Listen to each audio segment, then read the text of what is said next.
Alex Carter sat in the dimly lit control room of the Mars outpost, his fingers tapping nervously on the edge of the console.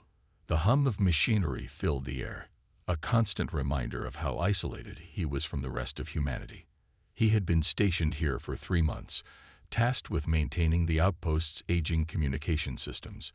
Most days were dull, spent fixing broken circuits or rerouting power to keep things running smoothly. But today felt different. A blinking light on the main screen caught his attention. It wasn't part of the usual diagnostics. Leaning closer, Alex noticed something unusual, a faint signal coming through one of the deep space antennas. At first, he thought it might be interference from solar flares or even a glitch in the system. But as he adjusted the frequency, static gave way to a series of rhythmic pulses. They weren't random. They'd followed a pattern. Curiosity got the better of him. Alex grabbed his tablet and started recording the transmission. His heart raced as he realized this could be something extraordinary, something no one at Stellar Reach Incorporated had ever encountered before. For years, humanity had searched for signs of intelligent life beyond Earth, but all they'd found were empty voids and dead planets. Could this finally be proof that they weren't alone? "Hey, Rachel," Alex called out, glancing toward the doorway where his colleague often worked. When she didn't respond, he decided not to wait. Instead, he dug deeper into the data, trying to decode the message. After hours of tinkering, fragments of text began to emerge. It wasn't in any language he recognized, but certain phrases repeated themselves. One stood out more than the others. "Do not interfere." The word sent a chill down his spine. Was this a warning? Or just some kind of automated broadcast? Alex couldn't shake the feeling that he'd stumbled onto something far bigger than he could handle. Still, he couldn't resist sharing what he'd found. Grabbing his tablet, he hurried to the adjacent lab where Rachel Monroe was analyzing mineral samples. "Rachel, you need to see this," Alex said, holding up the device. She looked up from her microscope, pushing a strand of dark hair behind her ear. Her sharp eyes scanned the screen as Alex explained what he'd discovered. For a moment, she said nothing, her expression unreadable. "You know what this means, right?" Rachel finally asked, her voice low but urgent. "If this is real, and if anyone finds out about it, we're talking about first contact. This isn't just your average repair job anymore." Alex nodded slowly, his excitement mingling with unease. "I know. But think about it. If we can figure out who sent this and why, maybe we can actually talk to them. Imagine being the ones who make history."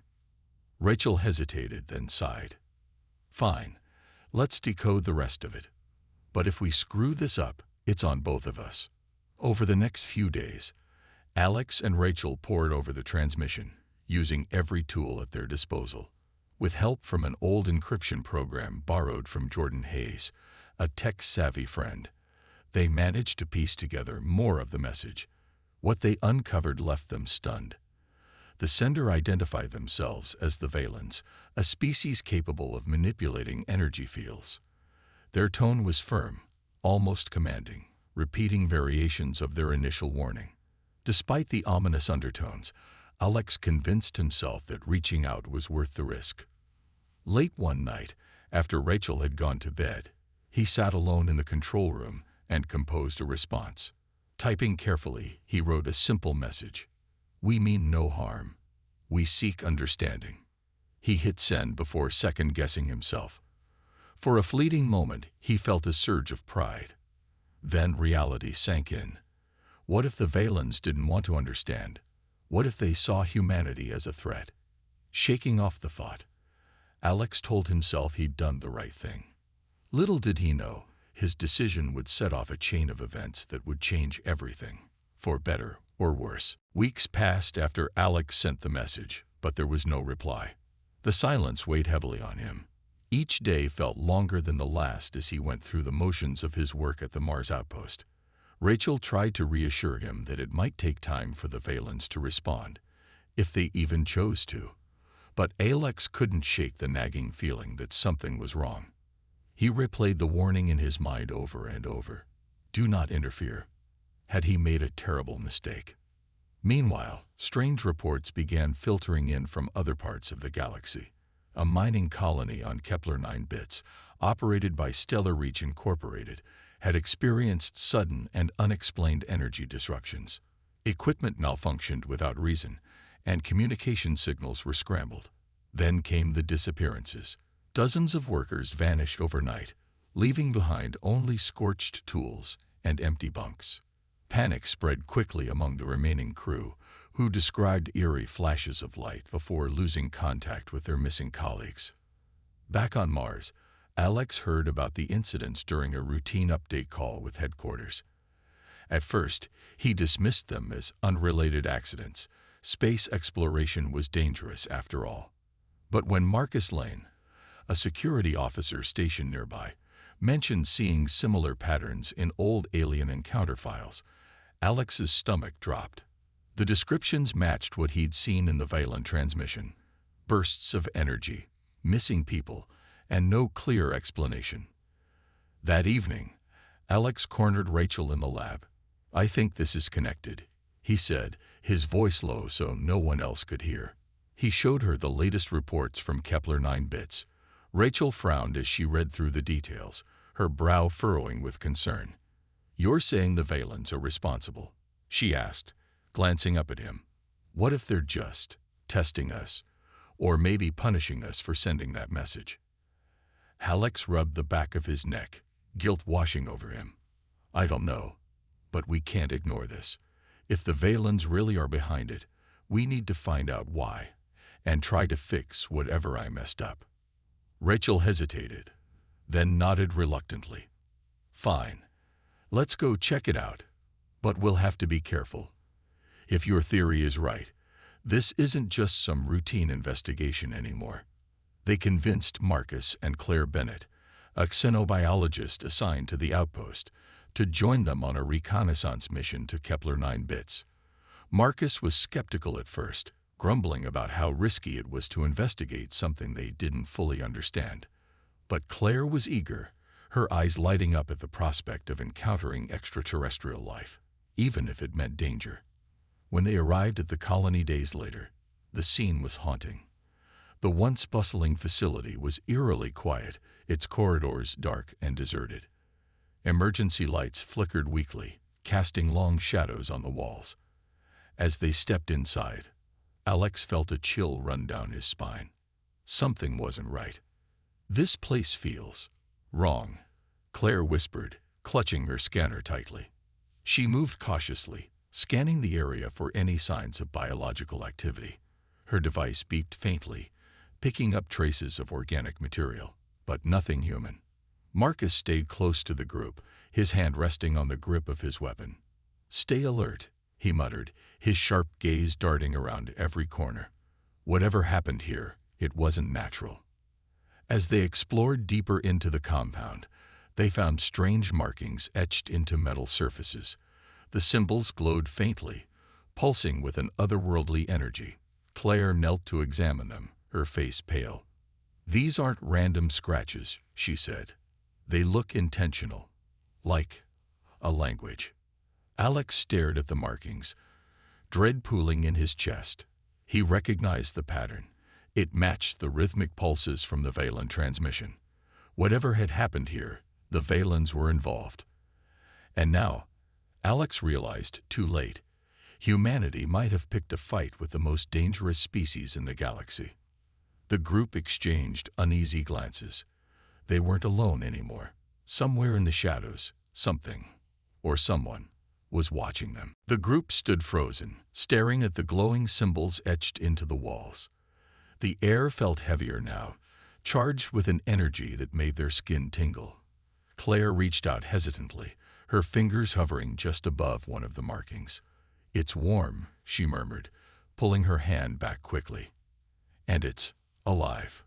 Whatever this is, it's not just carved into the metal. It's part of it." Marcus tightened his grip on his weapon, scanning the dark corners of the corridor. "We need to move," he said firmly. "This place isn't safe. If the Valens were here, they could come back."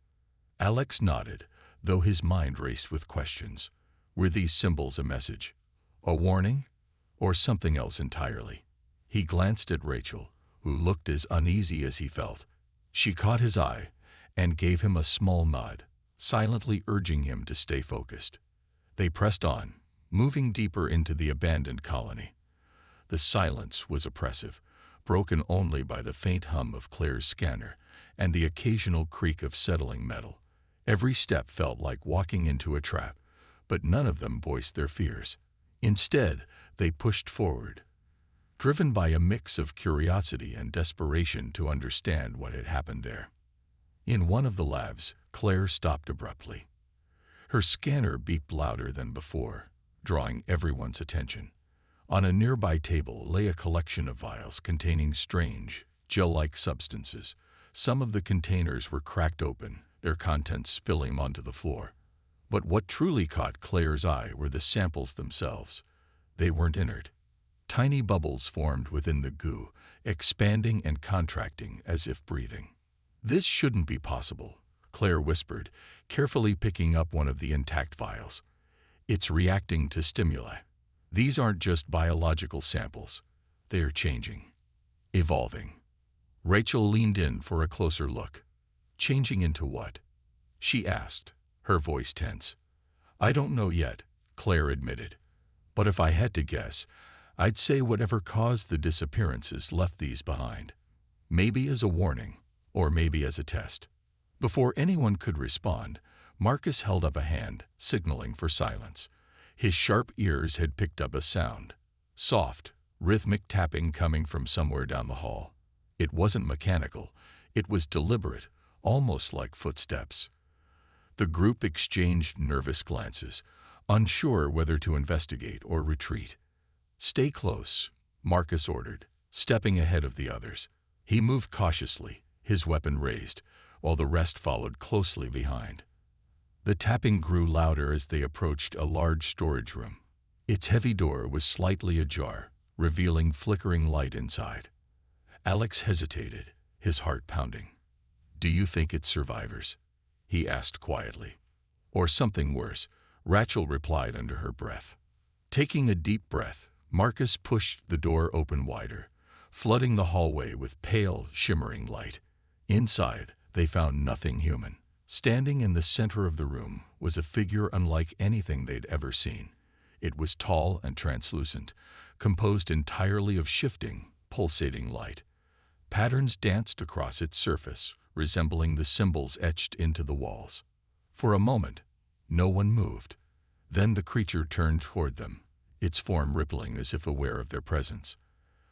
Alex felt a sudden pressure in his mind, like someone, or something, was trying to speak directly to him. "Leave now," a voice echoed in their heads, cold and commanding. "Or perish." Claire gasped, clutching her head. "It's communicating telepathically." Marcus stepped forward, raising his weapon. "What are you?" he demanded, his voice steady despite the fear in his eyes. The being didn't answer. Instead, it extended a tendril of light toward them, radiating power. Alex instinctively shielded Rachel, bracing for impact. But instead of attacking, the creature paused, studying them intently. After what felt like an eternity, it retracted its tendril and vanished in a flash of brilliance, leaving the room plunged into darkness once more. Breathing heavily, the group stumbled back into the hallway. None of them spoke as they hurried toward the exit. Whatever the Valens were, they weren't interested in negotiation. Not yet, at least. And Alex couldn't help but wonder if humanity had already crossed a line it couldn't uncross. The group burst out of the colony's main entrance, their breaths visible in the cold air of Kepler 9 bits. The sky above was a swirling mass of dark clouds and faintly glowing energy streams, casting an eerie light over the barren landscape. None of them spoke as they hurried toward their shuttle, their boots crunching against the rocky ground. The encounter with the Valen scout had left them shaken, each person lost in their own thoughts. Once inside the shuttle, Marcus locked the doors and activated the engines. "We're getting out of here," he said firmly, his hands gripping the controls. That thing wasn't just a warning, it was a threat. Claire sat quietly in the corner, her face pale but her mind racing. She clutched the vial she'd brought from the lab, staring at the strange substance inside. It wasn't just threatening us, she said softly. It was studying us. Did you see how it looked at us? Like it was analyzing. Rachel nodded, her arms crossed tightly over her chest. And that message, leave now or perish, it wasn't aimed at us specifically. It was aimed at humanity. They don't care who we are. They just want us gone. Alex slumped into his seat, guilt pressing down on him like a weight. He stared out the window at the desolate planet as the shuttle lifted off. I did this, he muttered, almost too quietly for anyone to hear. I sent that message. I thought I was helping, but all I did was make things worse. Rachel turned to him, her expression softening. You didn't know what would happen, she said gently. None of us could have guessed this, but we can't undo it now. What we can do is figure out how to fix it. And how exactly do we do that? Marcus snapped, glancing back at them briefly before focusing on flying. Talk to them. Negotiate. They didn't seem very interested in chatting back there. We have to try, Rachel insisted. If we don't, then what? Wait for them to destroy another colony, another planet. We can't let fear stop us from finding a solution. Claire finally spoke up, her voice calm but determined. There might be a way. Those symbols, they're a language. If we can decode them, maybe we can understand what the Valens want. And if we know what they want, we might be able to meet them halfway. Alex straightened slightly, hope flickering in his chest. You think we can learn their language? It won't be easy, Claire admitted. But we've got samples, recordings, and those markings. It's a start. As the shuttle sailed through the atmosphere, leaving Kepler 9 bits behind, the group began discussing their next steps.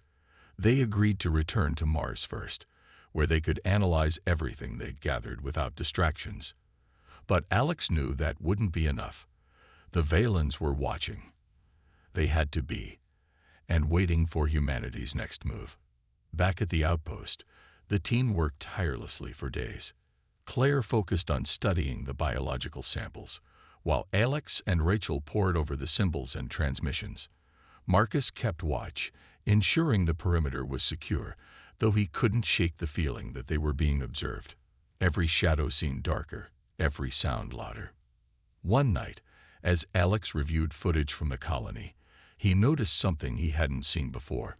In the background of one of the recordings, just beyond the edge of the frame, there was a faint glow, the same kind of light emitted by the Valen scout.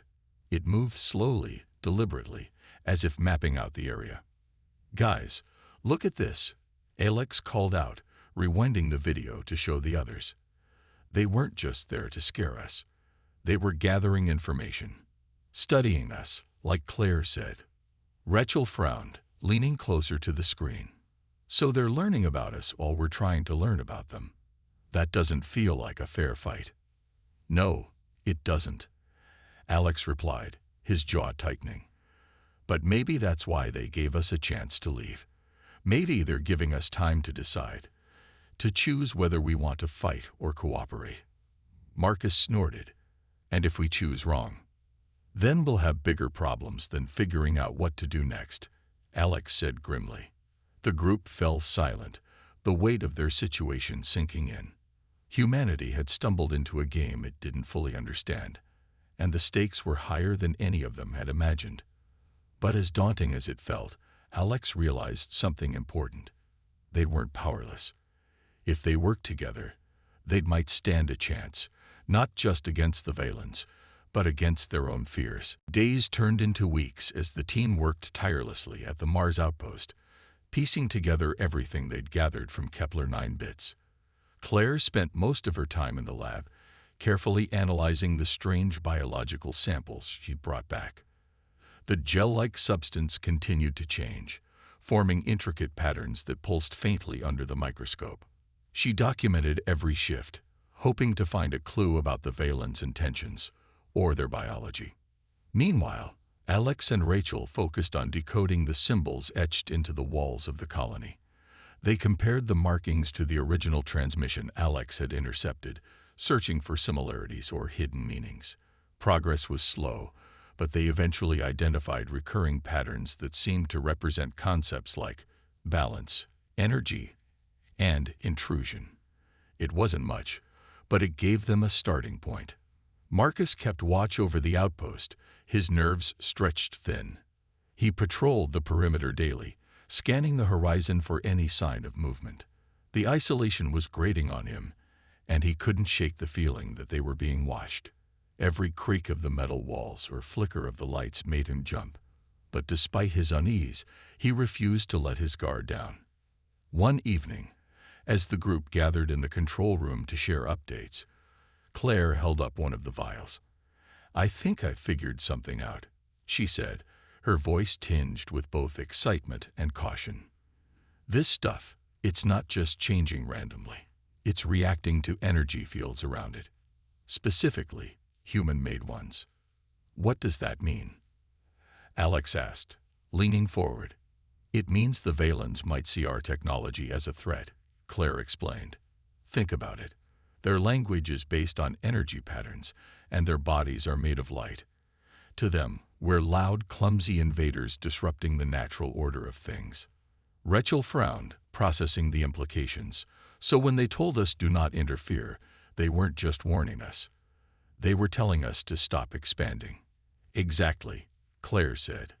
"They probably view us the way we view invasive species, dangerous and uncontrollable." Alex rubbed his temples, overwhelmed by the realization. If that's true, then we need to prove to them that we're not a threat, that we can coexist. "But how?" Marcus interjected. "You saw what happened back there. They didn't exactly roll out the welcome mat." "We have to try diplomacy," Rachel insisted. "We can't fight them head-on. They're too advanced. But if we show them we're willing to listen, maybe they'll give us a chance." Claire nodded thoughtfully. "There's a system called Epsilon Eridani," she said. "It's rumored to have ancient ruins linked to the Valens. If we go there, we might find more clues about their history and how to communicate with them." The idea sparked hope in Alex, but Marcus wasn't convinced. "That's risky. What if they see us coming and decide we're up to no good?" "We don't have a choice," Alex said firmly. "Staying here won't solve anything. At least this way, we're taking action." After hours of debate, the group finally agreed to make the journey. Preparations took several days, during which they packed supplies, reviewed data, and fortified the shuttle for long-distance travel. As they launched into space, heading toward Epsilon Eridani, none of them knew what awaited them, but they were determined to find answers. When they arrived at the system, the sight took their breath away. A massive ring of debris surrounded the star, glittering like shattered glass against the blackness of space. Nestled within the wreckage was a planet dotted with towering structures that glowed faintly, even from orbit. These were the ruins Claire had mentioned, remnants of an ancient civilization. As they descended toward the surface, the air grew tense. The ruins loomed ahead, their shapes jagged and alien. Strange symbols covered the walls, glowing softly in hues of blue and green. This place felt alive, humming with latent energy. "This is it," Alex whispered as they stepped onto the ground. "This is where we find out who they really are." But as they ventured deeper into the ruins, they couldn't shake the feeling that they weren't alone. Shadows moved just beyond their vision, and the hum of energy grew louder with each step. Whatever secrets lay hidden here, they knew the Valens wouldn't give them up easily. The ruins of Epsilon Eridani stretched endlessly before them, a labyrinth of towering spires and crumbling walls. Strange symbols glowed faintly on every surface, casting an otherworldly light over the group as they moved cautiously through the alien structures. The air felt thick with energy, making their skin prickle and their steps heavier. Every sound echoed unnaturally, amplifying the creaks of their boots and the soft hum of Claire's scanner. "This place is incredible," Claire whispered, her eyes wide as she examined the glowing symbols. "These aren't just random carvings. They're records, stories, Histories. Alex nodded, though his unease was growing with each step. Do you think we can read them? I'll try, Claire replied, pulling out her tablet to scan the markings. She worked quickly, comparing the symbols to the ones they'd found on Kepler 9 bits. Patterns began to emerge, fragments of meaning hidden within the intricate designs. As they ventured deeper into the ruins, Rachel noticed something unusual. Small fragments of light seemed to hover in the air around them, like motes of dust caught in a beam of sunlight. But these lights weren't static. They drifted purposefully, almost as if they were watching. She nudged Alex and pointed silently at one of the glowing specks. His heart sank. They weren't alone. We need to hurry, Marcus said, his voice low but urgent. He kept his weapon close, scanning the shadows for any sign of movement. If the Valens are here, they won't wait forever. Claire ignored him, too focused on her work. After several minutes, she gasped softly. I think I've got something, she said, holding up her tablet. These symbols tell a story. A war between the Valens and another species, a really advanced one. What happened? Alex asked, leaning closer to see the translation. They wiped them out, Claire explained, her tone grim. The other species was aggressive, always expanding, consuming resources without care. The Valens saw them as a threat to the balance of the galaxy, so they eliminated them. Rachel froze, her face pale. You're saying the Valens don't just warn, they act. If they decide we're like that other species, we're dead, Marcus finished bluntly. Before anyone could respond, the ground beneath them trembled slightly. The glowing symbols flared brighter, pulsing in unison. The motes of light that had been drifting around them suddenly converged, forming a swirling mass of energy in front of the group. Within moments, the shape shifted into something familiar, the translucent, humanoid form of a Valen.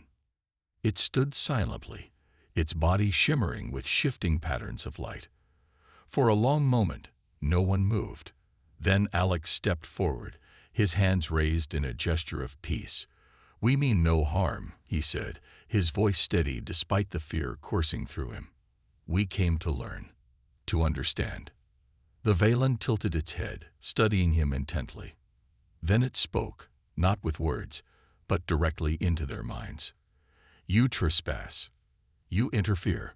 Why should we spare you? Alex swallowed hard, struggling to find the right words. We didn't know. We didn't understand. But we're trying to change. Please, give us a chance. The Valen's form rippled, and the pressure in their minds grew stronger. Memories flashed before Alex's eyes. Images of destruction. Planets scorched barren. Civilizations reduced to ash.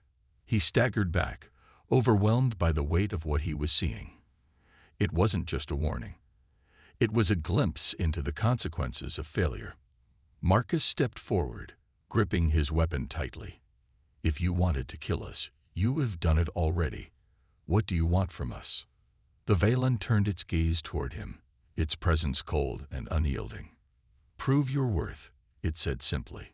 Show us you are not like those who came before. With that, the beam dissolved into light, leaving the group alone once more. Silence fell over the ruins, broken only by the faint hum of energy. Alex exhaled slowly, his legs trembling beneath him. That's it, he said quietly. That's our chance. Rachel looked at him, her expression uncertain. But how? What does prove your worth even mean? I don't know yet, Alex admitted, but we have to figure it out. Fast. As they made their way back to the shuttle, the ruins seemed darker, heavier somehow.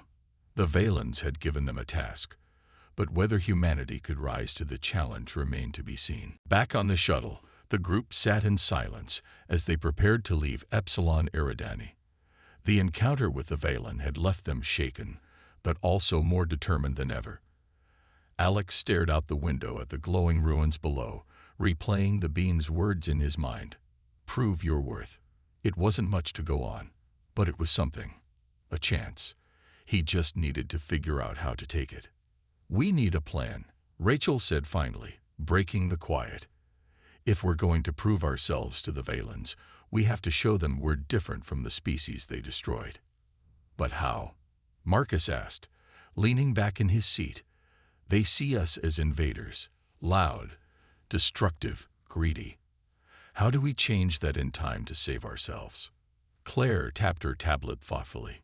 Maybe we start by showing restraint. The Valens value balance, right? What if we stop expanding into new systems for now? Focus on fixing what we've already damaged instead of taking more. Alex nodded slowly. That could work, but it's not enough. We need to do something bigger, something that proves we're willing to change our ways completely. Rachel leaned forward, her eyes bright with an idea. What about Stellar Reach? They're one of the biggest corporations out there, and they're responsible for most of the mining and resource extraction. If we can get them to agree to stricter rules, to prioritize sustainability over profit, it might send a message. It's risky, Marcus muttered. You think they'll listen to us? A bunch of nobodies from Mars. We don't have a choice, Alex said firmly. If we don't try, we're done for. And if we can convince Stellar Reach, maybe other companies will follow.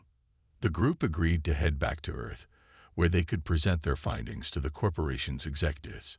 It wasn't going to be easy. Stellar Reach was known for putting profits above all else, but they had no other options. As the shuttle hurtled through space, each of them prepared for the challenge ahead. When they arrived on Earth days later, Alex and Rachel requested an emergency meeting with Stellar Reach's leadership. To their surprise, the executives agreed to hear them out, likely curious about the strange reports coming from Kepler 9 Bits and Epsilon Eridani. The team presented everything they'd discovered: the Valen transmission, the glowing symbols, the ruins, and the warning they'd received. They emphasized the danger humanity faced if they didn't act quickly. At first, the executives were skeptical. One of them, a tall man named Grant, crossed his arms and frowned. You're asking us to halt operations across multiple colonies. Do you have any idea how much money that would cost us? It's not just about money, Rachel countered. It's about survival. If the Valens decide we're a threat, they won't hesitate to eliminate us. Is a few billion credits worth risking the entire human race? Grant hesitated, glancing at the others. After a tense moment, he sighed. Fine. We'll review your proposal, but I'm not making any promises. The meeting ended with mixed feelings. While the executives hadn't outright rejected their plan, they hadn't committed to it either. Still, Alex felt a flicker of hope. If even one company changed its ways, it could inspire others to do the same. Over the next few weeks, the team worked tirelessly to spread awareness. They shared their findings with global leaders, scientists, and activists, urging them to push for stricter regulations on space exploration and resource extraction. Slowly but surely, people began to listen. Meanwhile, Alex couldn't shake the feeling that time was running out.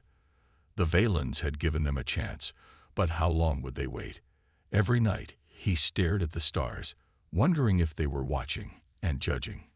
One evening, as he stood on the balcony of his apartment, Rachel joined him. Do you think we're doing enough? She asked quietly. I don't know, Alex admitted, but we're doing all we can. That's got to count for something. Rachel smiled faintly. Maybe. Or maybe it's up to us to prove that humanity is worth saving, not just to the Valens, but to ourselves.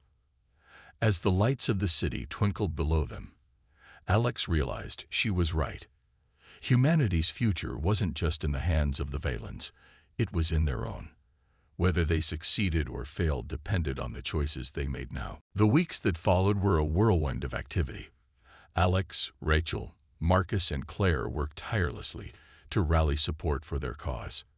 They traveled across Earth, meeting with scientists, politicians, and corporate leaders, pleading for humanity to change its ways.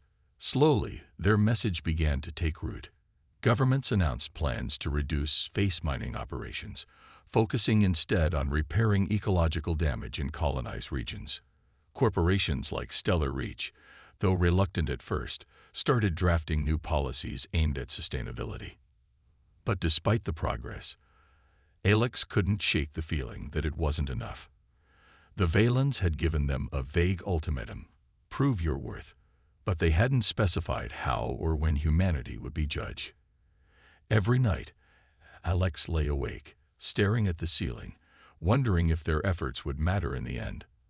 One morning, as the team gathered in a small conference room to review updates, Claire burst in holding her tablet. Her face was pale but excited. "I think I found something," she said breathlessly. "Remember those symbols from Epsilon Eridani? I decoded more of them last night." Everyone leaned forward, their attention fixed on her. "What did you find?" Rachel asked. Claire tapped her screen, pulling up an image of the glowing symbols. "These aren't just records of war. They're instructions, guidelines the Valens use to decide whether a species deserves to survive."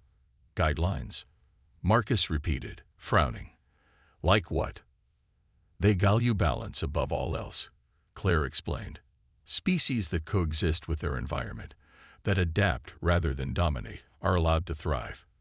But those who disrupt the natural order, like the ones they wiped out, are eliminated." Alex nodded slowly, piecing it together. "So we need to show them we can adapt, that we're learning to live within our means instead of taking everything we can get." "Exactly," Claire said. "And there's more. Some of the symbols suggest the Valens monitor species over time. They don't act immediately. They give civilizations a chance to prove themselves." Rachel's eyes widened. "That's why they haven't attacked us yet. They're waiting to see what we'll do next." Marcus crossed his arms, his expression grim. "But how much time do we have? What happens if they decide we're not changing fast enough?" "We don't know," Alex admitted. "But we need to keep pushing. If we can show them we're serious about fixing our mistakes, maybe they'll give us more time." With renewed determination, the group redoubled their efforts. They worked with environmental scientists to develop technologies that could repair damaged ecosystems on colonized planets. They partnered with educators to spread awareness about sustainable practices, both on Earth and in space. And they reached out to other corporations, urging them to adopt similar reforms. As months passed, signs of progress began to emerge. Mining colonies reported reduced activity, allowing depleted resources to replenish. Scientists shared stories of wildlife returning to areas once thought barren. Even skeptics began to acknowledge the benefits of scaling back humanity's expansion. But not everyone was happy. Some corporate leaders resisted the changes, arguing that slowing down would leave humanity vulnerable to competition. Others dismissed the Valens as a myth, claiming the disappearances on Kepler-9 bits were unrelated.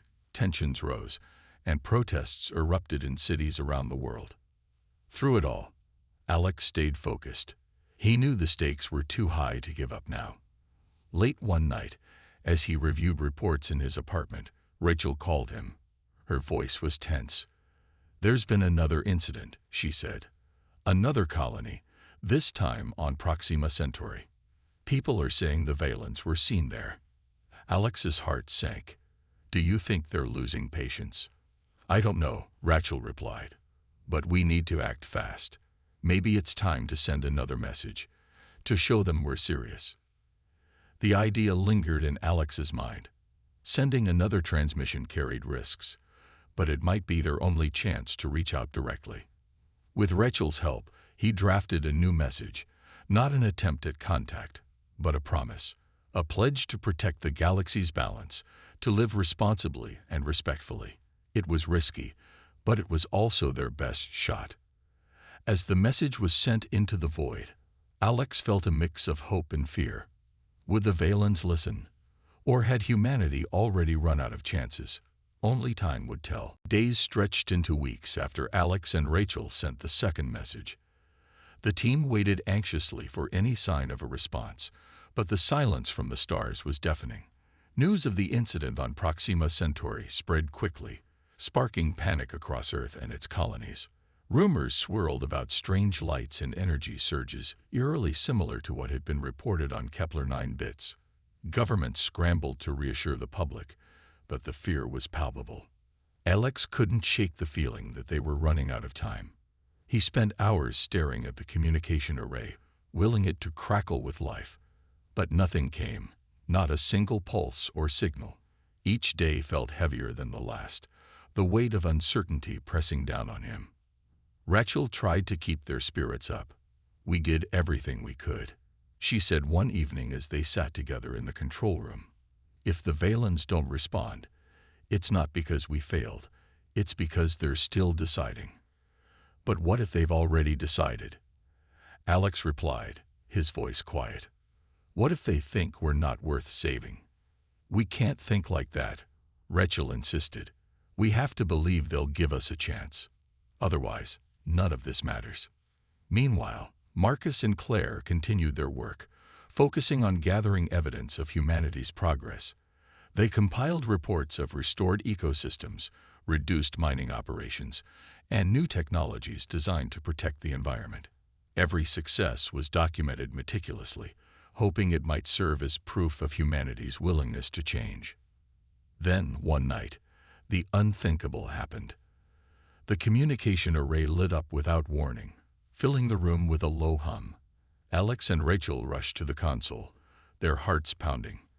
A series of rhythmic pulses streamed through, forming patterns they recognized immediately. The language of the Valens. "It's them," Alex whispered, his hands trembling as he adjusted the frequency. Fragments of text began to appear on the screen, slowly translating into words they could understand. "You attempt to prove your value," the message read, "but actions speak louder than promises. Show us your truth." Rachel let out a shaky breath. "They want proof. Real, tangible proof." Alex nodded, determination replacing his earlier fear. "Then we'll give it to them." The team quickly devised a plan. Using footage and data collected over the past months, they created a comprehensive presentation showcasing humanity's efforts to repair the damage it had caused. Images of thriving wildlife, graphs showing reduced resource consumption, and testimonials from scientists and leaders were all included. They even added recordings of protests and debates, highlighting the challenges humanity faced in making these changes and how far they'd come despite resistance. When the transmission was ready, Alex hesitated before hitting send. "This is it," he said softly. "If this doesn't work." "It will," Rachel interrupted firmly. "It has to." The message was sent, and once again, they waited. Hours turned into days, and just as hope began to fade, something extraordinary happened. A massive vessel appeared in orbit around Earth, a sleek, glowing construct unlike anything humanity had ever seen. It hovered silently, casting a soft light over the planet below. Panic erupted worldwide as news of the ship spread. Governments declared states of emergency, and military forces prepared for the worst. But instead of attacking, the Valens broadcast a single message directly to every screen and device on Earth. "You have shown effort," the voice echoed, calm but commanding. "But effort alone is not enough. We will observe further. Do not falter." And just like that, the ship vanished, leaving behind an uneasy mix of relief and dread. Humanity had been given another chance, but it was clear the Valens weren't done watching. As the dust settled, Alex gathered the team in the control room. "This isn't over," he said, his voice steady. "They're still testing us, but we've proven we can adapt. Now we just have to keep going." Rachel smiled faintly. One step at a time. For now, humanity had dodged annihilation. But Alex knew better than anyone that survival wasn't guaranteed. It had to be earned. And earning the trust of the galaxy's most dangerous species would take more than promises or plans. It would take action, sacrifice, and unwavering resolve. In the weeks that followed, humanity found itself walking a tightrope between hope and fear. The Valens' message had been clear. They were watching, and any misstep could mean disaster. Governments and corporations worked harder than ever to enforce the new rules aimed at sustainability, knowing that failure wasn't an option. Protests quieted as people began to see the benefits of change. Cleaner air, restored ecosystems, and a sense of unity in working toward a common goal. Alex became an unlikely spokesperson for this fragile new era. His name was linked to both the first contact with the Valens and the reforms that followed. Journalists hounded him for interviews, eager to hear his thoughts on humanity's future. At first, he resisted the attention, uncomfortable with being called a hero. But Rachel convinced him that using his platform could help inspire others to keep pushing forward. "You're not just doing this for yourself," she told him one evening. "You're giving people hope. That's important." Reluctantly, Alex agreed. He started speaking at conferences, sharing stories of what he'd learned from the Valens, not just their warnings, but their values. "Balance isn't just about protecting the environment," he said during one speech. "It's about finding harmony within ourselves. If we can learn to live responsibly here on Earth, maybe we'll earn the right to explore beyond it." His words resonated with many, sparking movements across the globe. Communities came together to plant trees, clean oceans, and reduce waste. Schools added lessons on sustainability to their curriculums, teaching children the importance of coexisting with nature. Even skeptics began to see the value in these changes, not just for survival, but for a better way of life. Still, the shadow of the Valens loomed large. Their ship hadn't returned, but no one doubted they were still observing. Every unexplained energy surge or strange occurrence sent waves of panic rippling through society. Marcus often joked that paranoia had become Earth's unofficial state of mind, though his tone carried a note of truth. Claire continued her research, studying the biological samples and symbols collected from Epsilon Eridani. She believed there was more to learn about the Valens, perhaps even ways to communicate with them directly. Her work inspired others to delve deeper into xenobiology, creating a new field of study focused on understanding alien life. As months turned into years, humanity slowly adapted to its precarious position. Mining operations dwindled, replaced by renewable energy projects. Colonies became models of sustainable living, blending technology with nature instead of dominating it. Though progress was uneven, the overall trend was undeniable. Humanity was trying. One night, Alex stood on a hill overlooking a bustling city. The lights twinkled below, reflecting off clouds tinged orange from the setting sun. Rachel joined him, handing him a cup of coffee. "Do you think we've done enough?" she asked quietly. Alex took a sip, staring at the horizon. "I don't know if we'll ever do enough, but I think we're heading in the right direction." Rachel nodded, her gaze drifting upward to the stars. "They're still out there, aren't they?" "Yeah," Alex replied. "And they're still watching." The galaxy remained vast and mysterious, its secrets hidden among the countless stars. Humanity had taken its first steps toward proving itself worthy of existence, but the journey was far from over. Somewhere in the darkness, the Valens waited, silent guardians of a fragile balance. Whether they would judge humanity favorably remained unknown. But for now, Alex allowed himself a small measure of peace. They had survived, adapted, and begun to heal the wounds of their past. It wasn't perfect, but it was a start. And sometimes that was all anyone could ask for.